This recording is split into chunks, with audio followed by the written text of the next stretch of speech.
Hello and welcome to the Manchester is Red podcast. I'm your host today, Tyrone Marshall, joined by Samuel Luckhurst on this sunny Friday morning in Manchester. A new era is dawning. And Samuel, there's going to be as many new MPs in Parliament next week as there will be coaches at Carrington by the looks of things. Well, it's quite the cast list in Westminster and at Carrington, and it'll be fascinating to see how both sets fare, both sets of Reds fare over the next year or so. Indeed, absolutely. Erik Ten Hag did, of course, cling on to power just about this summer. He has signed his new contract. I guess we will call it for now this week. I mean, it wasn't really a new contract. Essentially, the option was taken in his one-year deal. I mean, Samuel, what do we make of that decision? The club were clearly keen to paint it as a contract extension rather than just a formality, which is what it is. It's the same as taking the option in any player's contract, and that is what has basically happened. What do you make of how this has panned out over the last 3 weeks? Well, as pedantic as it is, I'll have to correct you in that he's not actually signed a contract. And I mean, interestingly, some other not our site, but other websites, they build it originally on their landing pages. Ten Hag signs new contract, and then they changed the wording of it because it was incorrect. I mean, originally we had the heads up, of course, that this was coming. And there were a couple of key questions that you have to ask just to flesh out your copy and to try and make it as informative as possible. And originally, United didn't confirm whether it was a contract extension it was a new contract altogether until 2026, or whether they'd exercised the one-year option in the existing contract that Ten Hag signed in 2022, which was a 3-year contract with the option of an additional year. That additional year rests with the club. And eventually, after it was announced that this contract extension had taken place with Ten Hag, United did confirm that they triggered the 1-year extension. And there is a crucial difference between United triggering the 1-year extension and him being given a contract extension on new terms on a new contract until 2026, because essentially nothing has changed in that he's still the manager, which clearly was a bit of a bugbear because, I mean, Ratcliffe was referring to him as a coach a couple of weeks ago, and I think that might have been the case when we spoke to him in Knightsbridge as well. And this veto that the manager has over transfers, which dates back to Mourinho's time, possibly even before then, that still is a condition. But I mean, extension is the operative word, because I think all this does really is extend Ten Hag's trial period by another year. If at the end of next season United have won a trophy and got into the top 4 to qualify for the Champions League, and he's got a year left in his contract, naturally, after 2 good seasons and 1 bad season, he's got a strong hand to say, right, I'd like a new contract altogether, because I've got 1 year left to go, and I've done well 2 seasons. Even in the unsuccessful one, I still won a trophy. If next season does not go well, and Ten Hag is in situ at the end of it, and there'll probably be another interminable end of season review, then the chances are they'll change manager. There are so many potential scenarios, and goodness knows what's going to happen with United over the next 10 months or so, hopefully. And I know it's a strange thing to say as a journalist, but I genuinely hope it's not as eventful as last season, because it was utterly exhausting covering United last season. We had 10 fewer games to cover than Ten Hag's first season, but because of the spiral and some of the stories away from the matches, and they literally didn't go a month without a crisis of some sort, whether it was Sancho or Anthony. October, that Sir Bobby Charlton passed away. Of course, that was a huge story. United ended that month getting hammered 3-0 at home in the derby. You had those games in the Champions League away to Copenhagen and Galatasaray, which, I mean, as I said, with that Galatasaray away game, it was a journey from hell to from the hotel to the stadium. So it was a journey from hell to hell, Galatasaray Stadium, and it was a hell of a game, that 3-3. And yeah, Rashford's Belfast bender, the Fulham defeat. I'm forgetting a lot of things here, but I'm just getting off the top of my head. There was not a month that went past covering United, even in their best month, February. It came to a crashing halt, unfortunately, with Højlund getting injured and then United losing in the 95th minute to Fulham at Old Trafford. So I hope it's a much calmer season, and that would represent some progress of some sorts. You would hope, but essentially with the manager, it just feels like there's they're buying time there, Ineos, and I think supporters aren't daft. It's not particularly significant just exercising the extension in the existing manager's contract, who was going to get sacked until the FA Cup final.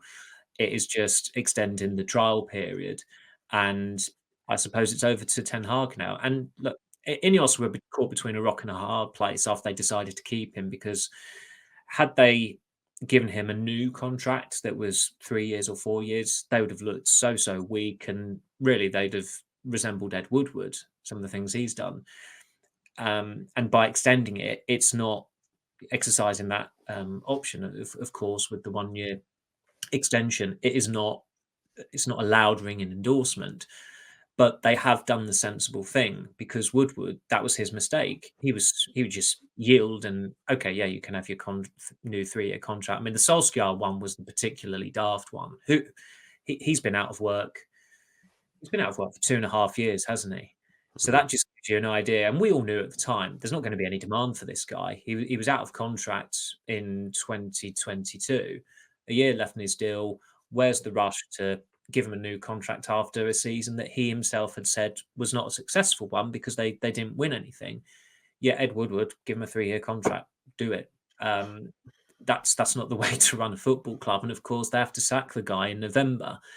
And we all thought at the time, like, why are you rushing into giving him a new contract when there's not going to be any demand for him? It's not like you've got Pep Guardiola or Jurgen Klopp in the dugout. So lessons have been learned from that, although it's not a difficult lesson to learn.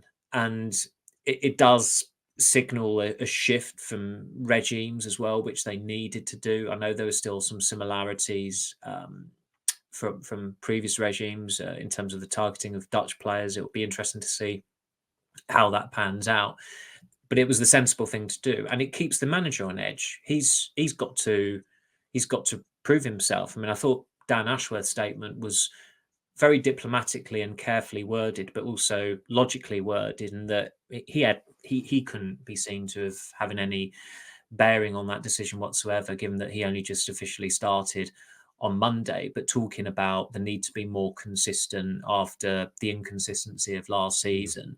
It was a gentle nudge, not that it was needed, that United acknowledged that last season wasn't good enough, finishing 8th in the Premier League table, getting the wooden spoon in their Champions League group. They need to be a hell of a lot better this season. And Ten Hag, of course, he's not going to dispute that. We've seen some of his comments in the Dutch media, just how he was a lot more forthright speaking in his mother tongue about the season. He doesn't rate it as a success. And I'm glad for United's sake and United fans' sake that he doesn't see it as a success, because those are the standards they've got to live by. They salvaged the season with a tremendous FA Cup win, their sweetest FA Cup win in nearly 30 years. I think we would all agree. But you have to judge you have to judge any team really on their league form, and also where United were in the Champions League. That's ahead of the FA Cup in terms of the list of priorities, and that was a pretty catastrophic failure. The fact they didn't even get relegated to the Europa League and have that to play for in the second half of the season. So in the end, I mean, as you said yesterday with your tweet, they took all this time just essentially to extend the guy's contract. And I mean, SEG, Keys Voss put a statement out talking up their role in this agreement. I mean, it's all bluster. It's a bit perplexing that United did take as long as they did just to extend his contract.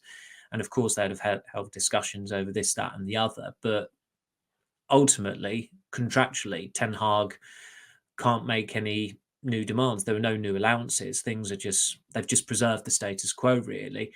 And we every time we go into a season covering United, it feels like it was a hell of a lot bigger than the previous season. And this one is no different. And it feels even bigger because there is still, it feels like, as far as Ineos are concerned, the jury's still out on the manager, even though they did ultimately decide to keep him. Yeah, and I mean, the last 3 weeks and 2 days between that Ibiza summit and exercising the option, there's a lot there that can kind of, it's reading between the lines now, isn't it? Because if they always planned to take this approach, they would have done it that day, the 11th of June in Ibiza, and said, you stay in, we're taking the option. It was said at the time, from speaking to people at the time then, that the plan was always to come to a new agreement, basically. This was considered a fallback option. And the fact that they've ended up falling back on it leads you to think what has gone on over the last 3 weeks, because essentially it was considered, someone said to me it was going to be an interesting dance to see who gives up what, because we know this isn't the structure Ineos want. They don't want a manager. They don't want someone who's got a veto on transfers. Ten Hag has maintained all of that. There's not, you almost get the impression that there's not been any compromise from any side and that they've ended up going to this fallback option. And it kind of, like we say, we're reading between the lines. Both public comments yesterday were very positive. Ten Hag talks about complete unity in vision. But the fact it's ended up with just the option being taken, rather than the intention from both sides at the time was to come to a new agreement, it does make you wonder exactly how unified that structure is at the moment. And the challenge for Ten Hag and for Ineos, I guess, considering he is the manager and he might get off to a flyer next season, is to find a way to make it work and find a way to build these relationships. And Ten Hag's not daft either. He will, I imagine, in the back of his mind, he will be possibly with a bit of foreplanning, thinking what he might be doing this time next summer if he's not United manager, and what jobs down the line would be attractive to him. And let's face it, he's not going to struggle to get a job after United. He's nothing like Solskjaer. He's won 2 trophies. He's one of 3 coaches, would it have been, to have beaten Pep Guardiola in a final after Mourinho and Thomas Tuchel. I'm not too sure if there's another one. That's pretty good company to be in. And he has shown across the 2 years, not so much in the second season, that he is, on his day, he's an elite coach. I mean, the FA Cup final was a masterclass. As poor as City were on that day, it really would be churlish to focus on their shortcomings, because United got everything right, and that was down to the manager, with the bold calls he made, with the system they played in, how he motivated the players, how he prepared for that game, and he came up trumps that day. But in terms of this alliance, it does feel like an uneasy alliance. And again, in terms of the recruitment, if they're going to go down the road of signing or targeting Dutch players, which they are doing and they are looking to do, extending just exercising the 1-year option, the manager's contract, does feel like a contradiction there, because that's not a long-term decision.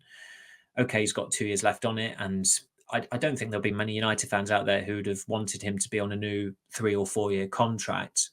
I know emotion does sway supporters a lot, and obviously there was the odd statement that came out conveniently after the FA Cup final that, we want him to stay now. I mean, it's pretty convenient that you come out and stick your head above the parapet after an FA Cup victory over Manchester City. But you do have to make those decisions objectively, and I still maintain Ineos lost their nerve, because they were talking to every Tom, Dick and Harry about the possibility of managing or coaching Manchester United next season.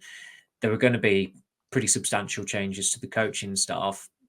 It looks like almost all of them are Dutch, but even that feels like it's a bit of a compromise, because Rene Hake, Ruud van Nistelrooy, if or when those two guys go in there, they are very, very senior coaches who were managing and have most recently managed clubs, to be going in to assist a Manchester United manager. And of course, United start pre-season training on Monday, so I can imagine there'll be the odd announcement before then, or maybe on the day, given the interest there's going to be.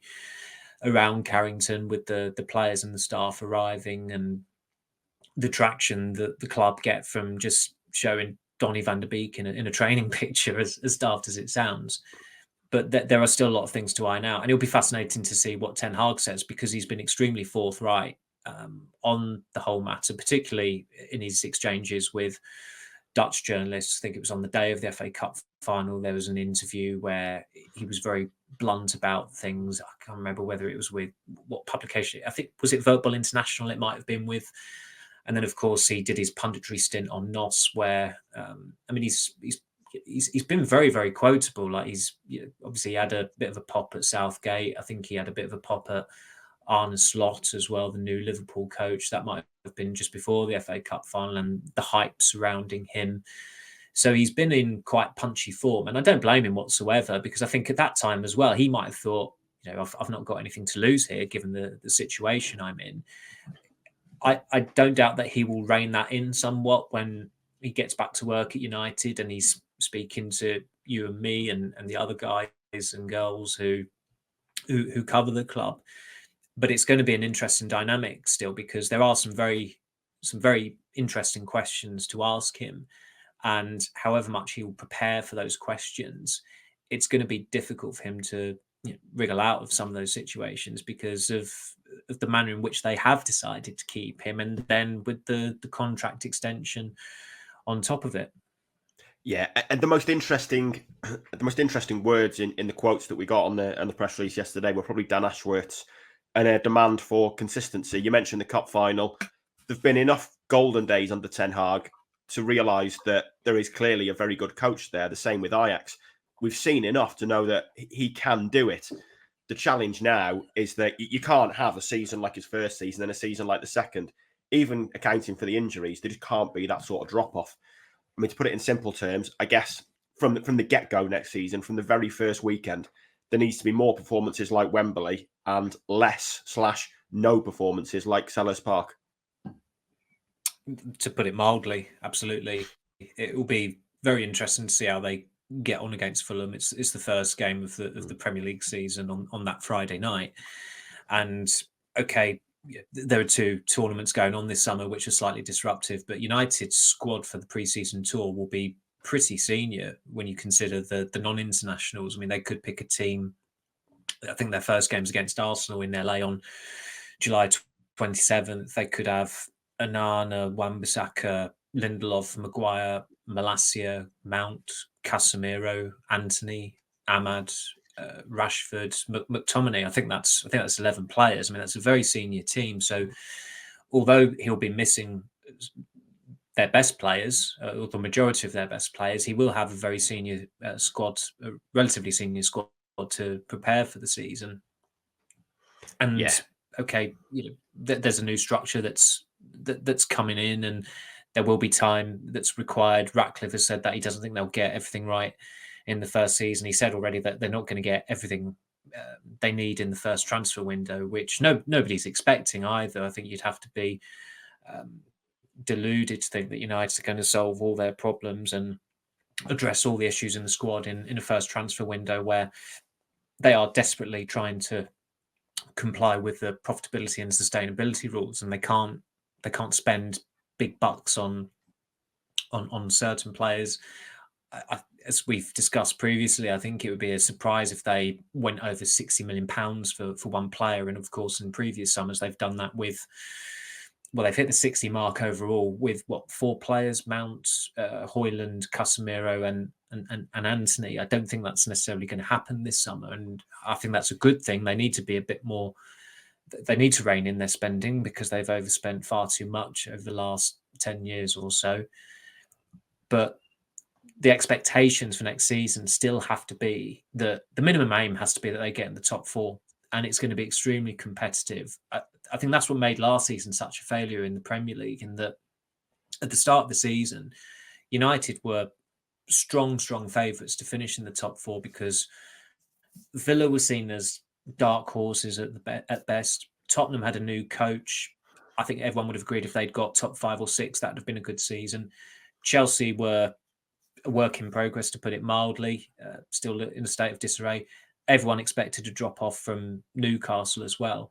So there were maybe 3 teams that you'd have thought they will, or they should finish above United, which would have been City, Arsenal, and Liverpool.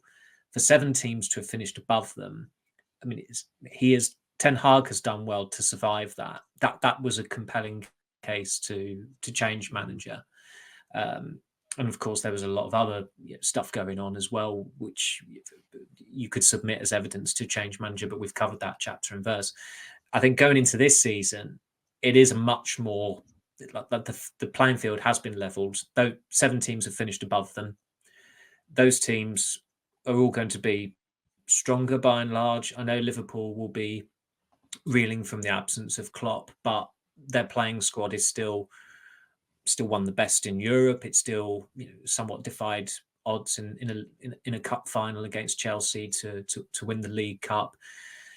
Arsenal will be stronger. Arsenal had a progressive season last season. City have still got Guardiola. I know that there could be 1 or 2 big names leaving just because of their age, and City are an aging squad as well, which is something to keep an eye on. But I don't think anyone expects a drastic drop off from them. I mean, they could drop into the National League if the Premier League hit them with those 115 charges, but we'll have to wait and see with that. Newcastle have made, it's quite impressive how they've gone from Dan Ashworth to Paul Mitchell very, very swiftly within the space of a week, effectively. And that's a statement of intent. You'd think that their recruitment should still be pretty impressive, and they have got a good squad as it is. Tottenham had a good season. You can see them improving. Chelsea, I think, are probably the ones who could fall away just because they've, the owners are clueless by and large, and I think they've got it wrong by changing coach, going from someone who was starting to make waves there for someone who, okay, he's worked with Guardiola and he did a good job with Leicester last season, but he was coach, his first season as a manager was in the Championship. I think it's still a bit of a leap for Chelsea to have made that call. But United are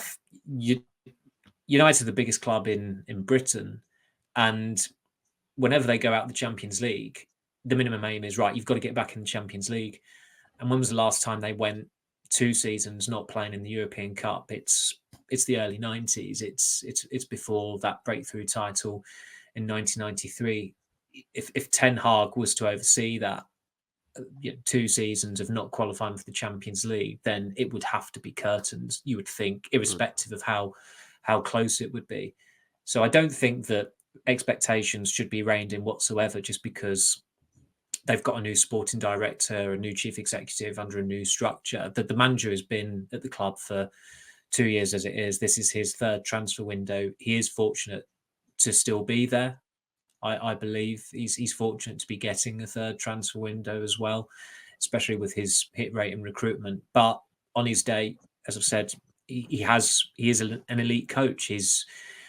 I did a piece last week in terms of quite particularly positive just on the games that have got to really fuel their improvement that Ten Hag has overseen at United. And his best wins have been against Liverpool in which was his first win, that Tottenham game that season when they won 2-0 against Conte's Tottenham, the 2 wins against City at Old Trafford and Wembley, the games against Barcelona as well. His best days in charge of United have come against the elite at home and abroad. So that offers encouragement. You look at the starters in their best 11 who are automatic picks. That's an enviable set of players there. Mainu, Garnacho, Fernandes, Martinez, Onana, Dalot, etc. That's a good nucleus. You've got to, of course, supplement them with some key signings in the summer.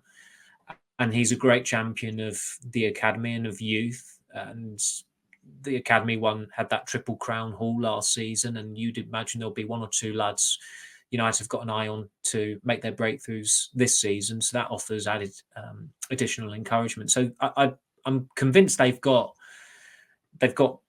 what they need to have a successful season and a much better season than last season. And at that point, I don't think. I thought some of the excuses they gave for the underperformance last season were far too weak. I mean, the injuries did not have a bearing on the Champions League form. You can't you can't say that injuries cost them away to Copenhagen or home and away to Galatasaray. It was just poor game management, and it was poor goalkeeping from Andre Onana, certainly in the Galatasaray games. And a league season is over 38 games. You can't just say it was injuries here, there, and everywhere. He showed when he belatedly recalled Sofyan Amrabat that he could actually shield the back four quite effectively if he made the right call and he had the right player in place in midfield. But they went to Palace and it was Kobbie Mainoo and Christian Eriksen, and Casemiro was exposed and consequently had the game that he had. So it's I said it, I'd like it to be an uneventful season, but let's face it, it's not going to be. It's going to be pretty fascinating, and there's going to be a hell of a lot to discuss and write about. Absolutely, there always is with Manchester United. That's all on Ten Hag and the end of the first part of the Manchester is Red podcast. We'll be back after the break to talk about a few transfer issues.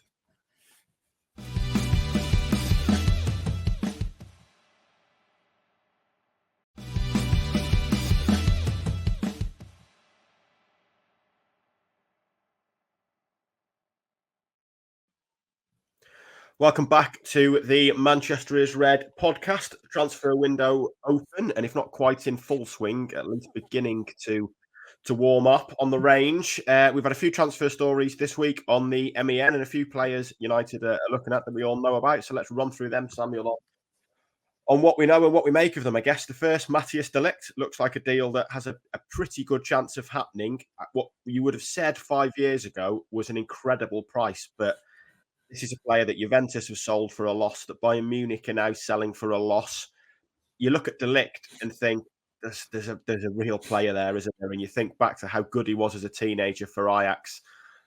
The fact he's been let go at a loss by Juve, being let go at a loss by Bayern, it feels like something of a gamble still, that United are relying on kind of that relationship with Ten Hag, bringing the best out of him once again, aren't they? And especially under a new structure as well, it does seem quite strange that they would look to a Dutchman who played under Ten Hag at Ajax, and essentially it would be a signing based on the player's form 5 years ago rather than his form in the last 5 years.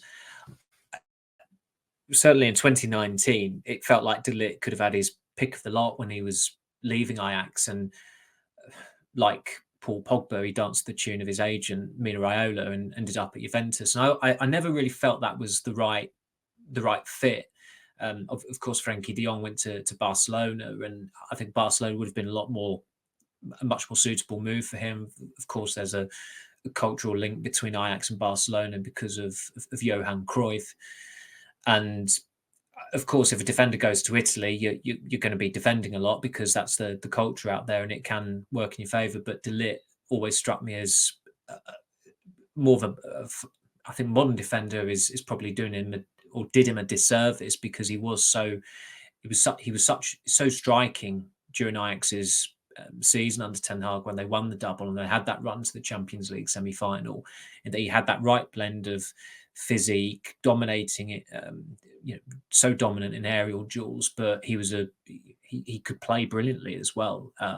He was a mighty presence when they beat Real Madrid, they beat Juventus, and of course Spurs in the first leg as well. And ironically, I think he was the one who got out jumped by, must have been Fernando Llorente for that Lucas Moura winner, which devastated Ajax and was.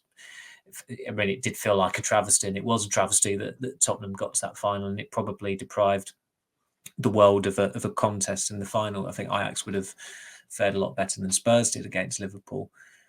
But this is still a player who, you even look at his international form, and in the last 3 tournaments, including the current Euros that the Netherlands have been involved in, they went out the round of 16 at Euro 2020 against the Czech Republic, wasn't it? And of course, he got sent off in that game. So I think it might have been 0-0 as well. So that has a huge bearing on them going out prematurely of that competition. Since then, he's played, I think, 1 minute in, it would have been 9 games at tournaments for the Netherlands, not started any of them, had 1 cameo. That's under 2 coaches in Louis van Gaal and Ronald Koeman, who clearly think there are better defenders in the Dutch squad. And the Netherlands have got some of the best defenders in Nathan Ake and Virgil van Dijk, Mickey van de Ven, who I thought was excellent for Tottenham last season. He's not even starting. I can't quite understand that. I think he's better than Stefan de Vrij, but De Ligt is not even in the conversation. He's not even had a kick in Germany during the Euros. This is a player who has been in gradual decline for 5 years. And also, maybe it's an unhappy coincidence for him, but since he went to his clubs, their dominance has eroded as well. Juventus haven't won the title, the Scudetto, since De Ligt's first season in Turin. He's had 2 seasons at Bayern Munich. They won the Bundesliga by the skin of their teeth in that first season on the final day when Borussia Dortmund, frankly, lost their nerve. And last season, they were also Rans. Did they finish third in the end even? Yeah, third in the end, so pretty extraordinary, given that they'd won it 12 seasons on the trot. And as we discussed earlier in the week, he only started 23 games in a 50-odd game season. He was not even a regular at Bayern. I mean, Sir Jim Ratcliffe, I didn't understand quite why someone who is clearly extremely good with numbers was referencing Transfermarkt. But Transfermarkt, for some reason, have De Ligt's value at 65 million euros when United are being quoted 50 million euros. That's relatively reasonable. I think it's 42 million pounds, that. And that's relatively reasonable for someone who's got 3 years left on their contract and is a 24-year-old and still has good pedigree. He's played for 3 big clubs, Ajax, Juventus and Bayern Munich. But you are still staking a lot on a player who, okay, he's familiar with the manager and there's a good bond there, given that Ten Hag made him captain of Ajax at such a callow age as well. But Ineos are also clearly unconvinced by the manager. So are you really going to invest money in a player who, who would not be a target? Say they followed through with their interest in Thomas Tuchel, sat Ten Hag and appointed Thomas Tuchel. There was not a cat in hell's chance that United would be looking at Matthijs de Ligt now, because he didn't. Thomas Tuchel didn't start him. He didn't start. He benched him more often than not than he started him last season at Bayern Munich. So there's still no real joined up thinking there. There's still not an objective outlook on it, and that's clearly compromised by Ten Hag being in the building and having a veto on transfers and still trying to have sway in transfers. I remember asking Ten Hag last season when they were going for Ashworth what was the dynamic going to be like, and he was very adamant that he would still have to have the majority of control with transfers, and he said that they won't sign. They can't sign players I don't want, which of course is logical. We've seen it at other clubs when, I think as far back as 20 years ago, I mean, Jacques Santini, who a lot of people won't have heard of, but he was the France coach for a 2-year period. Tottenham appointed him after Euro 2004. I think it was prearranged that he was going in there. And he only lasted a couple of months or whatever it was because of the climate of the club. And the club were just signing players without consulting the manager. I mean, it might be apocryphal, but there was that anecdote that Michael Carrick, who'd signed for Tottenham that summer, introduced himself to Santini, and Santini didn't have a clue who he was, because that's the way Spurs were operating. So that, the director of football tag has been around for a lot longer than people think. I think Kenny Dalglish was the director of football at Blackburn in the mid-90s after he stepped down, having led them to the Premier League title as manager. But it's still, everyone's not on the same page, and that was one of the phrases used by someone at United when they were when discussions were being had over a new contract or a contract extension for Ten Hag. They had to be on the same page, and it doesn't feel like they are. But it's a question to raise to United, like, okay, you want this player, and he was extremely impressive 5 years ago, but that was under Ten Hag at Ajax.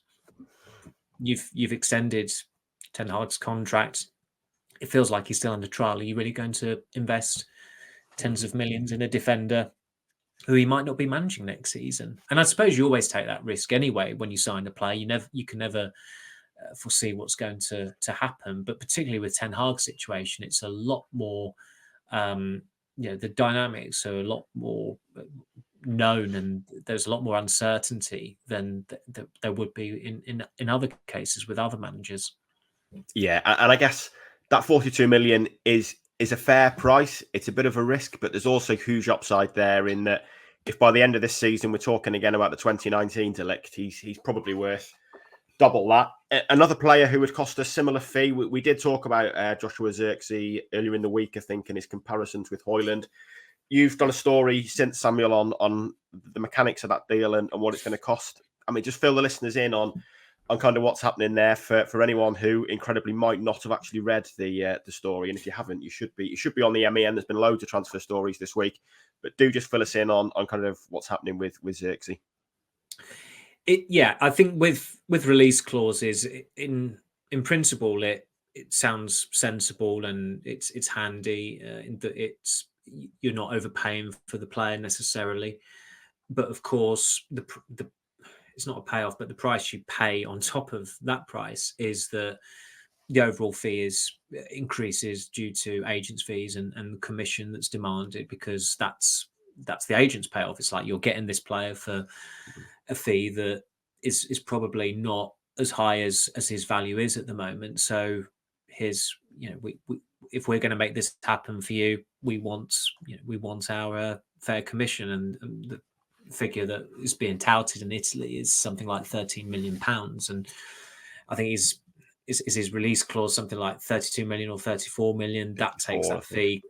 It takes the fee closer to £50 million for a striker who's not had a kick at the Euros yet, and of course you don't judge him on the Euros, and he's helped Bologna get into the Champions League, but his goal scoring record with Bologna last season was modest to say the least. I think it was 12 goals in 37 games for them. So that's just an added complication, if you like, or an added subplot to negotiations. And Zirkzee's not alone. There'll be loads of players whose value in principle, it will be presented as this is the fee they cost, but of course you factor in agents' fees and it's a lot higher. This is a topic that's come up in conversation a lot of times with other much more high profile sales, in terms of, I think when Paul Pogba went from Juventus to Manchester United, of course Mino Raiola took, was it £40 million his commission was on that fee, something like that, a staggering amount to make from a world record transfer, but still absolutely staggering. The Neymar deal as well was another one. Kylian Mbappe is going to be the most expensive free transfer in football's history, you'd imagine, going from Paris Saint-Germain to Real Madrid, because Real Madrid aren't paying a fee to Paris Saint-Germain for him, but his entourage are going to want compensating for ensuring that he's going to Real Madrid, even though Real Madrid he's seen destined to go to Real Madrid for 3 or 4 years. Yeah, and touching on departures as well, 3 players who are likely to be back at Carrington on Monday, but probably not for very long. Donny van der Beek, first of all, I did a story in the week about his situation and a permanent transfer wanted by all parties this summer, but just a case of getting a fee, really. Told the loan is impossible for Van der Beek because he's only got 1 year left, but United want to recoup some of that fee, and buying clubs know he's only got 1 year left. So a bit of a standoff on that front. And then you've done the stories on Sancho and Greenwood over the last 24 hours. They're probably 2 more pressing issues in it. It's not ideal for United that either would be at pre-season training on Monday, is it? And you've done the story that's been 2 bids for Greenwood. There's the potential, I guess, for that to develop over the weekend to avoid an awkward situation. But if Greenwood or Sancho are there on Monday, it's kind of an unwanted issue for United to deal with on day 1 of pre-season training, isn't it? Yeah, Greenwood won't be there on Monday. He's not been there since January 2022, and it's an extraordinary amount of time to go without training with teammates and then to come back in. And for obvious reasons, that's not going to happen. United's focus is just on finding him a club. And as I said, there are 2 bids in from Lazio and Marseille for him. There's no guidance on the figures, but he's not going to play for Manchester United again. He's not going to step foot into Carrington again either, and that's in the best interests of all parties. I think we all knew that some time ago. And with Sancho, that is something else to keep an eye on, because one, is he going to turn up? We'll have to wait and see there. You never know. I mean, his timekeeping is it's been, charted chapter and verse that he can be a bit tardy with that. And does he want to be back in Carrington, back in that environment? If he does go back on Monday, as United expect him to, will he be training with the first team, or will he still be in the academy building, getting changed in a locked room due to safeguarding reasons? United want to sell him, so I'm not too sure what benefit there would be in having him back in first team training, unless he was to apologise. And if he was to apologise, it would be extremely belated, and I think you'd have to question the contrition. The season didn't end as he'd have liked. I mean, I think he embarked on a bit of a online lap of honour after Dortmund got to the Champions League semi-final, and some construed one post as being a dig at Ten Hag. But then, of course, when it came to the showpiece matches at Wembley, Ten Hag turned up in the FA Cup final, and Sancho, like in the previous season's FA Cup final, didn't turn up for Dortmund when they lost to Real Madrid. So he's I think when he went back in for training in September, he tried to hide from the cameras, and I think he might be trying to keep his head down again on Monday if he does turn up. But there's a lot for United to clarify there. If Sancho is back in the building, because I don't think any of us are expecting him to go on the pre-season tour. As I've said, United want to sell him this summer, which is completely logical given how his relationship deteriorated with Ten Hag. And Ten Hag didn't mention him by name until he joined Borussia Dortmund on loan last season. Then, whenever he was talking about him positively, it was mainly about, his value's up now. And you thought, well, that's, it's not difficult joining the dots there. It was a win-win for United in that it meant that his value was going up and there might be a market for him. I think it sounds like it's a bit trickier to whip up a market for Sancho than for Greenwood, but United need to be a little bit creative there, I suppose, in terms of how they'd compartmentalise a deal. But it would be pretty shocking for him to crop up in Getty Images training with teammates again on Monday. Yeah, definitely. And then just finally, some sad news at United this week. Around 250 staff being made redundant, announced to staff on Wednesday. 250 from a workforce of around 1,100, aimed at streamlining costs, essentially. Obviously, every aspect of the club has been under review, really, since the Ineos takeover, and it's felt like something like this has been on the cards. That doesn't make it any easier for people to deal with. For a lot of people working at Manchester United, it is their dream job. An awful lot of them are going to be supporters at the club. And it's a very, very sad day for the football club and a very sad day for the people who work there, Samuel. Yeah, I mean, you wrote up the quite a detailed piece on it as well. I mean, you can take it away if you want to. If there's any additional context you want to add. Yeah, I mean, it's just I guess it's to do with cost cutting, isn't it? United know they need to cut costs. They know they need to financially cut their cloth. I think there's a feeling that the workforce is too big for the football performance. Essentially, it's not been delivering value for money. I think they have got the biggest workforce of any club in the Premier League, and that had to change, really. That they've got the biggest workforce, and they're not.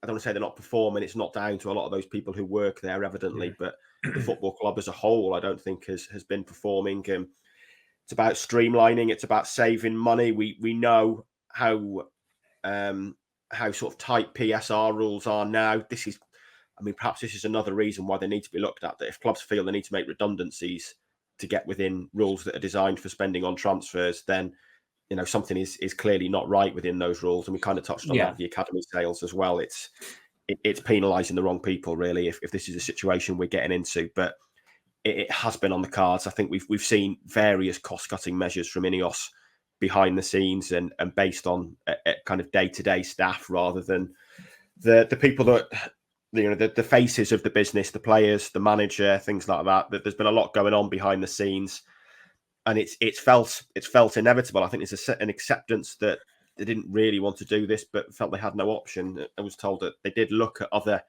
short-term measures, but they were just that. They were short-term, and I think what Ineos want to do is get United in a position where long-term they are more financially prudent from year to year. And the way to do it was to cut staff and to kind of end some activities that they don't see necessary, to kind of become more agile and more lean, I guess, in the way they do things. But it's still not a great look. And the accounts every year show you the head count of employees, and it's gone up something like 150 or so. Can't remember the exact figure, but something like that across the last 2 years. So it's not great that you've taken on that many staff and now you're making some redundant. And I think, like we say, it's a very sad day for the people who work there. Yeah, I feel sorry for, people we know, people we like, people we get on with, people we've occasionally socialised with in certain settings as well, who are a great help to us, and they've been great servants to the club as well. So you do feel for them. They don't know if they're keeping their job. They don't know who's going yet. A lot of companies, a lot of people will have experienced it, whether it's affected them directly or it's affected a colleague who unfortunately has had to move on. It's a reality of the working world in most places. And the MEN sent reporter Thomas George down to Old Trafford on Wednesday, and he did a really quite a somber, but really he caught the tone perfectly, I think, in the piece that he did. And he spoke to an employee who, of course, they spoke anonymously, and they said that if you need to save money, maybe look at the dividends the owners are taking out, which is a very, very good point. Unfortunately, it's not worked out that way.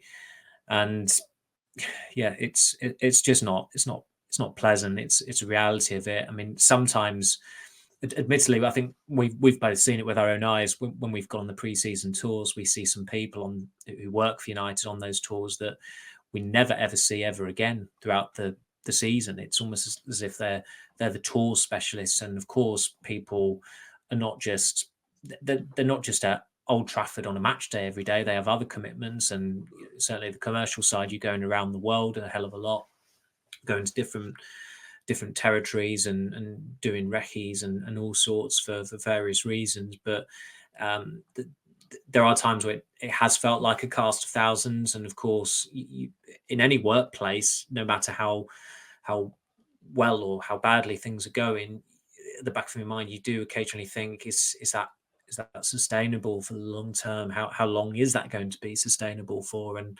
unfortunately, for a lot of good people at United, they're going to lose their jobs. Yeah, absolutely. A sad note to end the podcast, but thank you for your time today, Samuel. And we'll be back at some point next week to discuss United's return to pre-season training and various issues that crop up over the weekend. Remember to leave us a like, subscribe, a review, all of that stuff, and we will speak to you soon.